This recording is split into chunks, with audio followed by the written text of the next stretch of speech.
I never thought I'd live to see the day my own son would throw me out like a piece of trash. But there I was, 80 years old, standing on the cracked sidewalk in front of the house I had paid rent on for 15 years, with 2 worn-out duffel bags at my feet.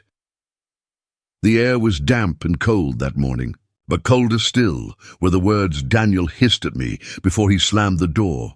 "You're dead weight, Dad. You won't see a dime of my money. My money." That's what he called it.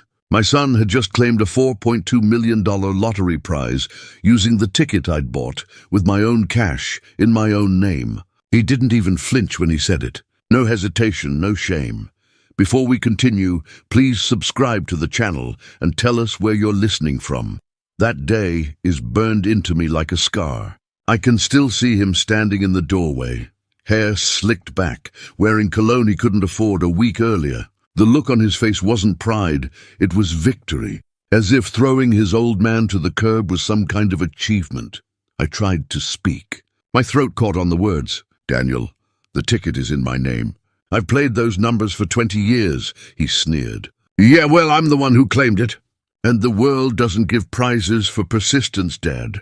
It gives prizes to winners." Then the door slammed. The lock clicked, and I was left staring at my own reflection in the dusty window.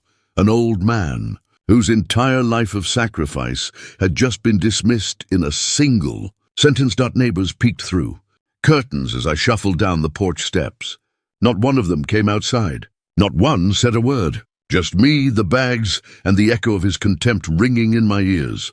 I sat on the curb, my hands shaking. Not from the cold, but from disbelief. How did we get here? How did a son I raised with every ounce of sweat in my body turn me into nothing more than an obstacle to his new life? That morning wasn't just a betrayal. It was the unraveling of a lifetime. When people see me now, they don't see the man I really am. They see an old frame wrapped in worn-out clothes, a face carved with lines of time, white hair that never quite lies flat. They see stiff joints that move slower than they should, hands that look like weathered leather, left out in the sun too long. They nod politely at me in grocery lines, or pass me on the sidewalk like I'm invisible. What they never see, what no one sees at first, is the story behind these hands. Every callus is a chapter. Every scar is a ledger of the hours I traded for survival. These fingers have gripped bricks, hammer handles, hot copper wire, and steering wheels at 3 in the morning. They've held sick kids, fixed leaking pipes, and signed eviction notices I was too proud to contest. These aren't the hands of someone who drifted through life. These are the hands of a man who never stopped moving. I started working when I was barely a teenager. By 16, I was carrying bricks on construction sites, learning to balance loads twice my weight on one shoulder. By 25, I was patching drywall by day and wiring basements by night. For nearly 50 years, my body was a machine for other people's gain. Rain, snow, blistering heat, it didn't matter. If there was work to be done, I said yes. But the hardest job I ever had wasn't on any payroll. It was raising Daniel on my own. His mother left when he was just 6. One Monday morning, she kissed his forehead, told him she was going to visit her sister, and never came back. No note to me, no plan, just a torn scrap of paper on the kitchen table. "I can't take this life anymore, sorry." I didn't have the luxury to grieve. The next day, I was knocking on doors, asking for extra shifts, calling every contact I had from old job sites. I still remember standing in front of Mr. Howard's grocery store, patched shirt, mud-caked boots, a mix of desperation and resolve in my chest. He took one look at me and said, "You look like a man who doesn't quit." He was right. I never quit, not when I was exhausted, not when my hands bled, not when my back screamed for rest. Daniel never knew the full extent of what I did to keep us afloat. He saw me leaving before sunrise, coming back long after sunset, sometimes too tired to eat, falling asleep in my chair with my boots still on. What he didn't see were the side jobs, fixing sinks in the neighbors' kitchens at midnight, babysitting their kids for extra dollars, cleaning yards until my knees buckled. He didn't see the times I skipped dinner so he could have a second helping.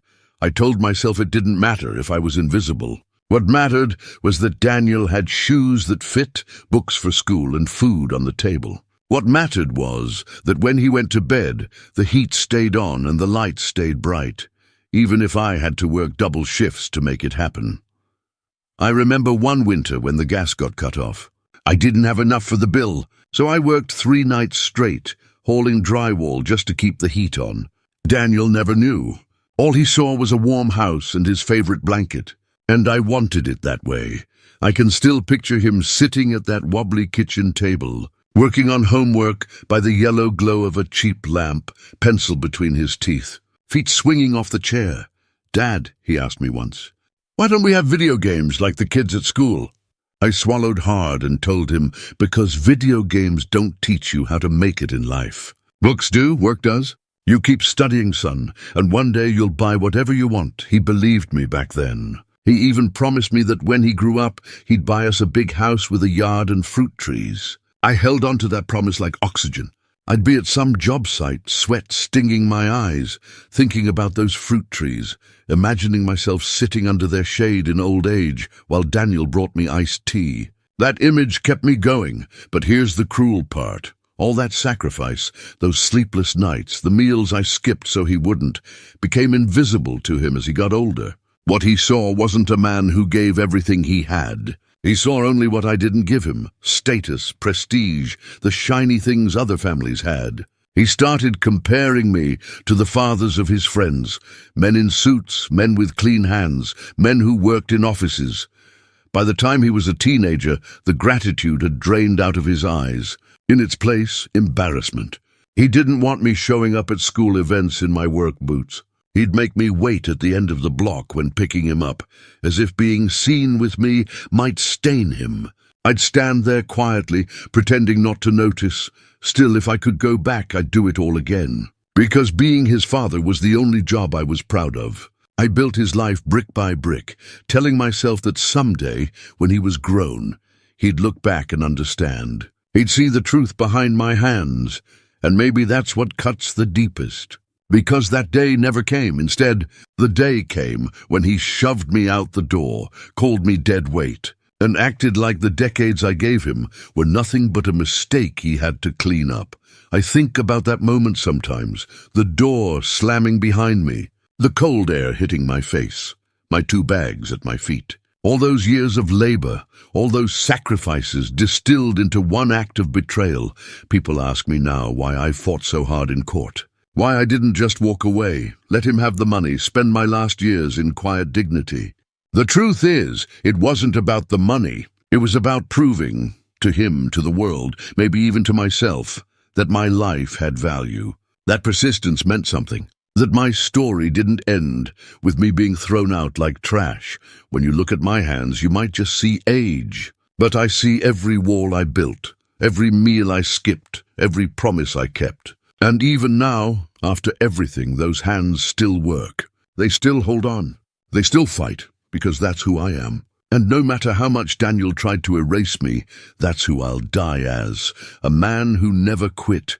There was a time when Daniel looked at me like I was his whole world. I can still feel the weight of his head on my shoulder.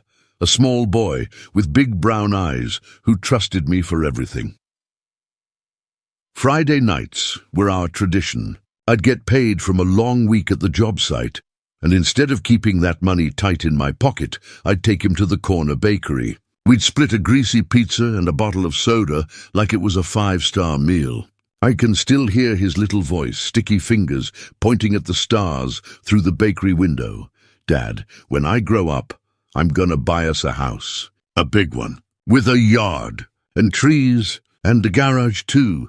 And a washing machine," I'd add, pretending to smile. "So I'll never have to scrub clothes by hand again." We laughed then. We were a team. For a while, that was enough. But something shifted when he hit his teenage years. He stopped looking at me like a hero and started seeing me as a burden. It began small. He didn't want me meeting his friends at the door. He'd tell me to wait in the kitchen while they came in. Then he stopped inviting them over altogether. One night, I overheard him on the phone. "Yeah, my dad's just a laborer." "No, not like an engineer or anything. Just, construction." The word just cut me deeper than any blade ever could. By 16, Daniel's resentment grew sharper. He'd come home from school, toss his bag on the chair and ask, "Why can't you get a better job? Everyone else's parents are bankers, teachers, business owners. You're still carrying bricks at your age." I tried to explain. "I didn't have the chance for school like you, son. But there's no shame in honest work." He laughed bitterly.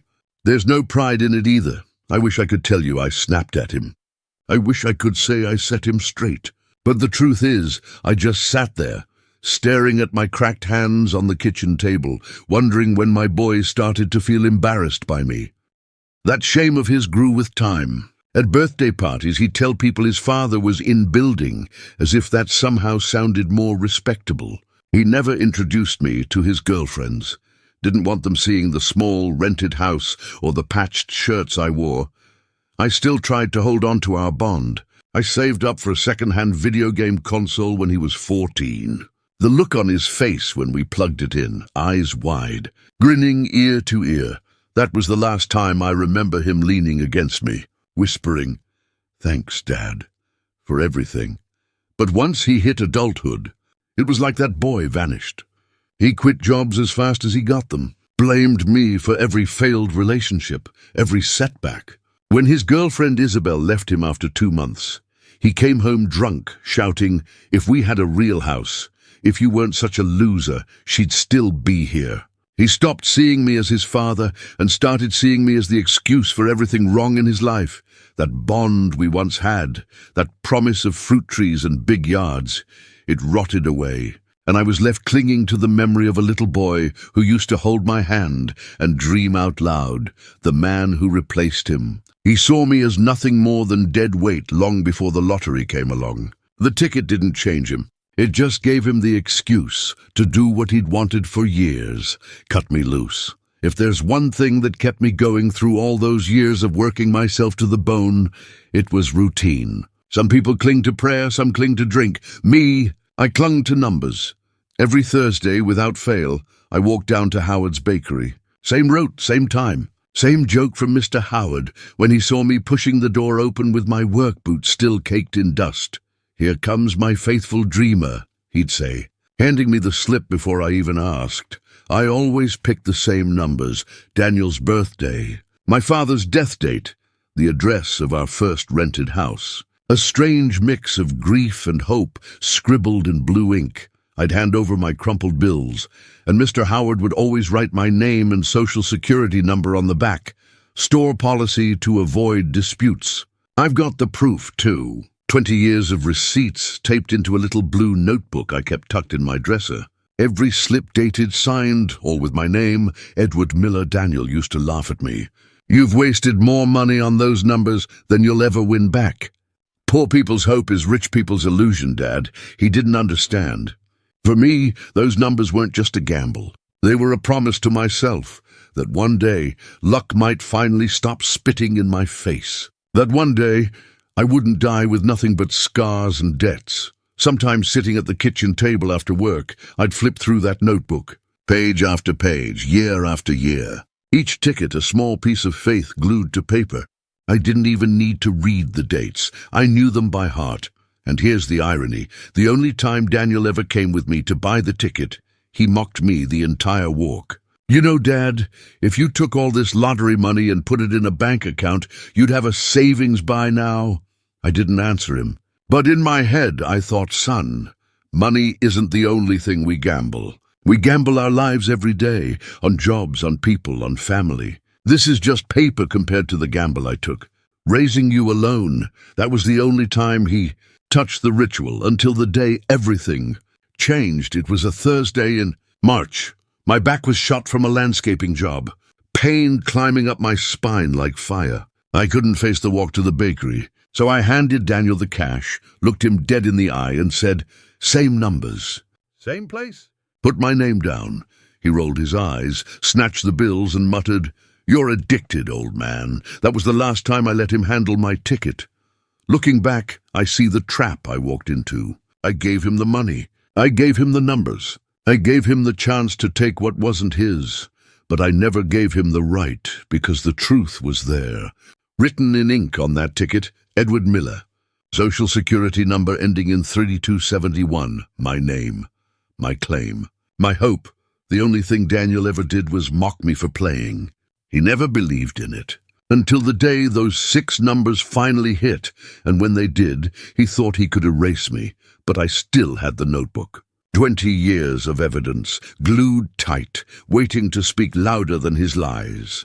It was a Friday night in March when the world shifted beneath my feet. I'd just come home from a long day, laying sod for a new housing project. My back was screaming, my feet swollen, and I wanted nothing more than to collapse into my chair with a glass of water. The TV was on in the living room, droning out the local news. And then I heard it, the sound I'd waited 20 years for. The lottery numbers. Tonight's winning numbers are 7, 15, 23, 42, 51, and 58. I froze. My hands trembled. Those weren't just numbers, they were my numbers. The same ones I'd played every single Thursday for 2 decades. Before I could even reach for my blue notebook, Daniel came barreling through the door. His face was lit up like a man possessed. He was clutching a crumpled ticket in his fist, waving it like a golden key. "Dad! I won the lottery." I staggered back, confused. "What do you mean you won?" He shoved the ticket under my nose, and sure enough, the numbers matched. My heart almost gave out right there. The jackpot was real, $4.2 million, but something didn't add up. I looked closer at the ticket, and in the bottom corner, just like always, was the proof. Edward Miller, SSN ending in 3271, my name. "Not his, Daniel. Where did you get this ticket?" His smile flickered. "What do you mean?" "It's the one from Howard's Bakery. I checked the numbers, Dad. I discovered it. That makes it mine." My blood went cold. "No, I gave you the money. I gave you the numbers. That's my play, son. I've done this every week for 20 years. That ticket is mine." For a moment, I saw panic in his eyes. He knew the truth, but then his face hardened, twisting into something cruel. "You don't understand," he said sharply. "You wouldn't know what to do with that kind of money. You'd blow it on bills, neighbors, church donations. In 2 years, it would all be gone. I'm the one who knows how to make it grow." I could barely breathe. "You mean to tell me you're going to steal this from me? From your own father?" He laughed, not nervously, mockingly. "Steal? I'm the one who took it to the store. I'm the one who checked the numbers. I'm the one who's going to cash it. You're an old man. Nobody's going to believe you." That night I barely slept. From my room I heard him pacing, making phone calls, already bragging. "I told you, I won it," he said into his phone. "Yeah, 4.2 million. I'll wire the funds once it clears. Manhattan, maybe. Yeah, classy apartments." Finally moving out of this dump, I sat in the dark, clutching my notebook of receipts, my stomach in knots. He hadn't just taken the money. He was rewriting the story of who I was. He was painting me as a useless, senile old man who didn't deserve the prize I had bled decades for. The next morning, he came into the kitchen dressed in his best clothes, hair slicked with gel, shoes polished like he was going to an interview. He spread some papers on the table. "I went to the bank," he said. "It's complicated, taxes, accounts, legal stuff. Don't worry, I'll handle everything. I'll put the money in my account and give you an allowance each month." I stared at him. "Allowance? I'm your father, not your child. Legally, it might be your ticket, Dad," he snapped. "But practically, I'm the one who can manage it. You'll thank me later." I wanted to tear those papers in half. But I sat there silent because I could see it in his eyes. He wasn't bluffing. He was already gone. The son I raised was no longer in that room. That afternoon, he went to the bank again. By evening, he walked back through the door with the same smug grin, saying the words that shattered me. "It's done. The money's in my account." I still remember the way my hands shook when I pulled out my notebook that night. Page after page of glued receipts, my name scrawled on each one. 18 years of proof. Daniel thought he had erased me. But those slips of paper were my insurance, my evidence, my truth. And as I sat there in the dim kitchen light, listening to him call friends about champagne and penthouses, I realized something. He thought he'd stolen my future. But what he really did was give me a reason to fight. If taking the money was betrayal, what Daniel did next was execution. He didn't just want my winnings. He wanted me gone, out of sight. out of his shiny new life. It started with a folded piece of paper he slapped on the kitchen table one morning. I unfolded it slowly, my stomach tightening as I read the red stamp across the top. Notice to vacate. I looked up at him. "Daniel, what is this?" He leaned against the counter, sipping coffee like it was just another Tuesday. "It's simple. The lease is under my name now. I already talked to the landlord. You've got 2 weeks to move out." My heart dropped. "Move out? This is my home. I've lived here for 15 years. You were still a teenager when we came here," he shrugged. "Exactly. Time to move on. I'll give you $500 a month. Consider it. A retirement allowance?" His words burned worse than the eviction notice. Retirement allowance. As if I were some pensioner begging for scraps, not the man who had raised him with every drop of sweat in my body. I tried reasoning with him. "Daniel, I've played those numbers for 2 decades. That money is mine. You can't just—" He cut me off with a cold laugh. "Dad, you don't get it." "Nobody cares. The ticket's cashed. The money's in my account. That makes it mine. You can wave around your little notebook all you want, but in the real world, possession is power. And I've got it." That night I barely slept. Every creak of the house felt like it was already saying goodbye to me. I stared at the boxes stacked in the corner of my room. My father's old Bible, Daniel's baby shoes, a stack of faded photographs. The things you can't put a price on. 2 weeks later, he didn't even wait for the notice period. He came into my room, tossed a duffel bag on the bed and said, "Pack, today." I stood there, frozen. "Where am I supposed to go?" He smirked. "Not my problem. You should have thought of that before wasting your life on drywall and lottery slips." He grabbed my arm, his own father's arm, and dragged me toward the front door. His grip was tight, unrelenting.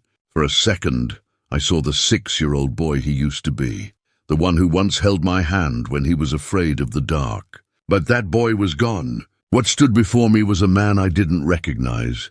When the door slammed behind me, the sound echoed like a gunshot, and that's how I found myself on the curb, clutching 2 bags with the weight of 80 years inside them. Neighbors peeked through their curtains, but no one came out. I could see their pity in the slits of their blinds. To them, I was just another old man discarded by the world. I sat there until the streetlights flickered on. My back screamed, my legs ached, and my chest felt hollow. I'd spent my entire life building a foundation for my son, and now he had kicked me off it like dust on his boots. That's when I heard her voice. "Edward." I looked up. Clara Hayes, my neighbor from down the block, stood with a shawl around her shoulders. She'd lived there as long as I had, widowed, kind, the sort of woman who always brought pies to funerals. She looked at me the way a mother looks at a lost child. "What are you doing out here?" she asked softly. I couldn't bring myself to say it. Couldn't admit my own blood had tossed me out. But she saw the eviction notice poking from my pocket. She sighed, shook her head, and held out her hand. "Come on. You're not sleeping on the curb tonight." She made me tea in her kitchen, the smell of chamomile filling the room. For the first time that night, I felt warmth. "Real warmth, Edward," she said firmly. "You can't let him get away with this." I looked down at my hands, still shaking. "What can I do? He's got the money. He's got the lease. He's got everything." But Clara leaned closer. "No, he doesn't have you. And he doesn't have the truth." That's when I remembered the notebook. 20 years of slips, taped down like a timeline of my life. My evidence, my shield, my sword. In that moment, despair cracked and indignation poured in. Daniel had stolen my money, my home, and nearly my dignity. But the one thing he couldn't steal was the truth. And I swore to myself that night, sitting in Clara's warm kitchen, that I would fight. Even if it killed me, I would drag him into the light and make the world see what he did. When Clara slid that steaming cup of tea across the table, I thought she was just offering me kindness. I didn't know she was also offering me a lifeline. "Edward," she said, resting her hand on mine, "you've got more fight left in you than you think. I know someone, a lawyer. She's not cheap, but she's fair. And if anyone can help you, it's her." I shook my head. "Clara, I'm 80 years old. I don't have the money, the strength, or the time for courts," but she didn't flinch. "Then let him walk away with your life's work." No, Not while you've still got the truth on your side. The next morning she drove me to a small office above a row of shops. The brass plaque on the door read, Rachel Coleman, attorney at law. Rachel was in her 50s, sharp eyes, no-nonsense voice. She didn't waste time on small talk. Clara tells me your son stole your lottery winnings. That true? I slid my blue notebook across her desk. She flipped it open, page after page of taped slips, receipts, each one dated, each one with my name. I even had a few copies of old bakery transaction records from Mr. Howard, complete with his signature and a note, paid by Edward Miller. Rachel leaned back in her chair. You kept all this? 20 years, I said. Every Thursday, she nodded slowly. This isn't just habit. This is evidence. Strong evidence. For the first time in weeks, I felt hope flicker. Rachel explained the uphill battle. Your son already claimed the winnings and transferred them into his account. He'll argue possession, but these slips prove ownership. If we can get witnesses to back you up, Mr. Howard, neighbors who saw you play, we have a case. She wasn't sugarcoating it. Daniel's lawyer will try to tear you apart. They'll say you're senile, that you're misremembering. They'll paint you as an old man chasing fantasies. I looked her in the eye. Let them. I know what I've done, and I've got the proof. Rachel's lips curved into the faintest smile. Good, because that notebook of yours might just be the nail in his coffin. The weeks that followed were a blur of preparation. Rachel gathered affidavits. Mr. Howard swore under oath that he'd sold me tickets every week for 20 years, that the numbers were always mine. Clara gave her statement too, confirming she'd seen me walk to the bakery like clockwork. Rachel even had me practice my testimony. She sat me in a chair, folded her hands, and fired questions like bullets. Mr. Miller, can you prove this was your ticket? Yes, the ticket was in my name. My social security number is printed on the back. Why did your son claim it instead of you? Because I trusted him to buy the ticket that day. He used my money, my numbers, and my name. And why are you fighting for this money? I hesitated, then answered, voice steady. Because it's not just money. It's my dignity. My life's proof that persistence matters. And because I won't let my own son erase me. Rachel studied me for a long moment, then said quietly, Good. That's exactly what a jury needs to hear. Meanwhile, Daniel was living large. I heard through whispers, neighbors, acquaintances, that he was driving a new car, taking trips, flashing cash in bars. He wasn't hiding his victory. He was parading it, convinced I was powerless. One night, through the thin walls of Clara's house, I overheard a call he made on speakerphone while standing outside. His voice carried in the cold air. I'm not worried. He's old. He won't drag me to court. Even if he does, who's going to believe him? I'm the one with the money. Case closed. I sat in the dark by the window, clutching the notebook in my lap. He thought age was weakness. He thought silence meant surrender. But what he didn't know was that silence can be a weapon, and I was about to use mine in the loudest courtroom in the city.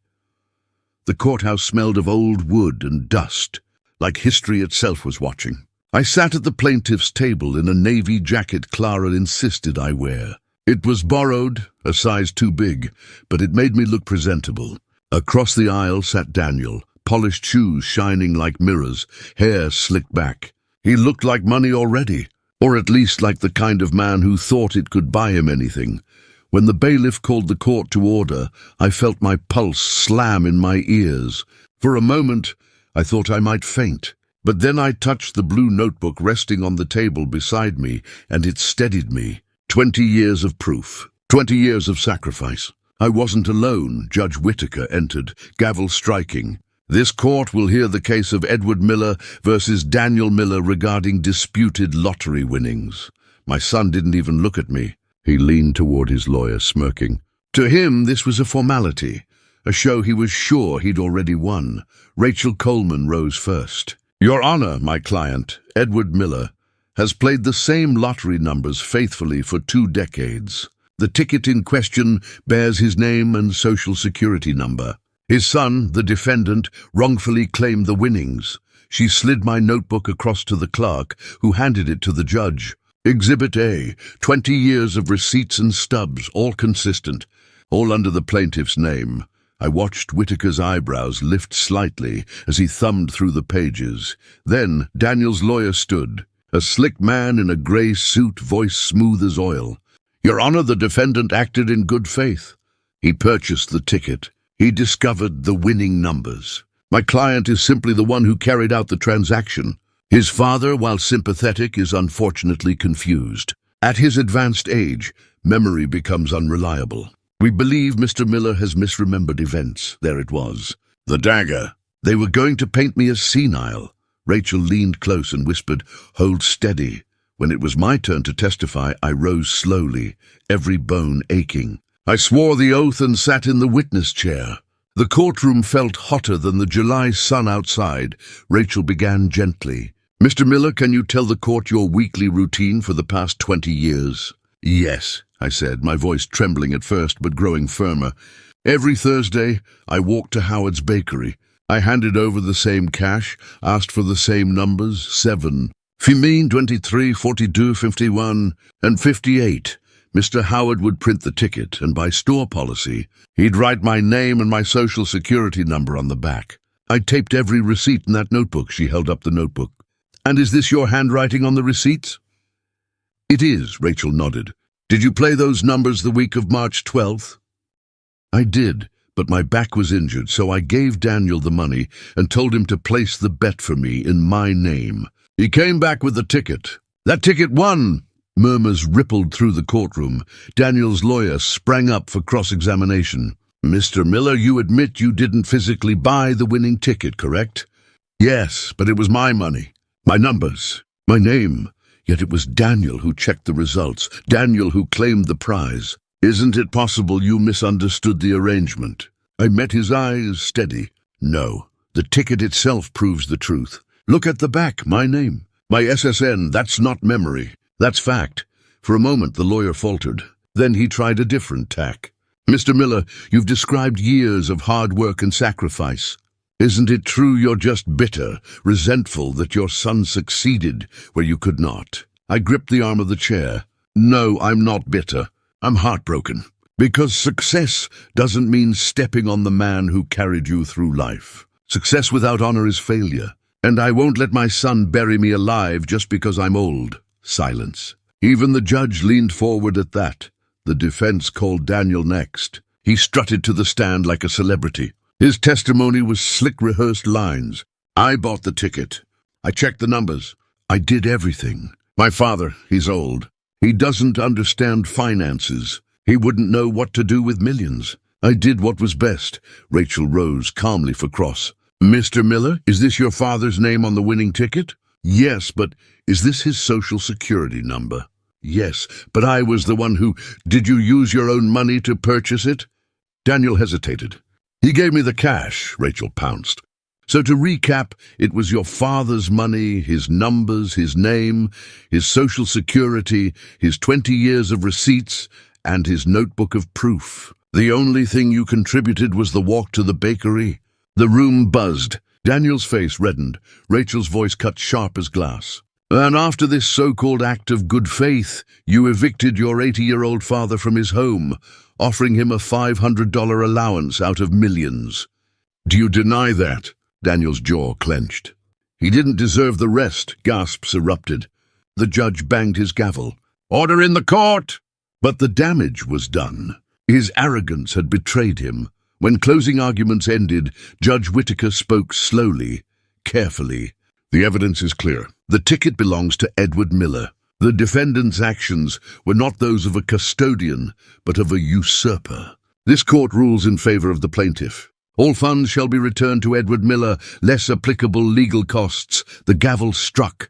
The courtroom erupted in murmurs. I sat frozen, tears burning my eyes. Across the aisle, Daniel's face twisted with rage. His perfect suit now a costume of failure. And in that moment, for the first time in years, I felt tall again. When the gavel came down, it didn't sound like justice. It sounded like release. Like chains breaking, Rachel shook my hand firmly, whispering, "You did it, Edward. You stood your ground." Clara hugged me so tightly, I thought my ribs might crack. But all I could do was sit there, staring at the notebook still clutched in my hand. 20 years of little slips of paper had just defeated millions of dollars in arrogance. A month later, the funds were transferred into my account. $3 million after legal fees and taxes. It still looked unreal on the bank statement. I kept pulling it out of the envelope, tracing my name at the top. Account holder, Edward Miller. You'd think I would have gone wild. Bought a car, a mansion, maybe even flown to Vegas.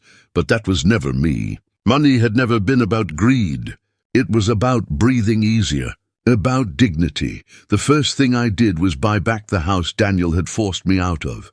The landlord was more than happy to sell, and for the first time in my life, I held a deed with my name on it. Not rent, not borrowed walls. Mine. I renovated it slowly. Nothing extravagant, just repairs I'd dreamed of for years. Fresh paint, a new stove, a sturdy roof. I planted roses in the front yard so that when I sat on the porch, I'd smell life instead of mildew. Then I started giving back, quietly.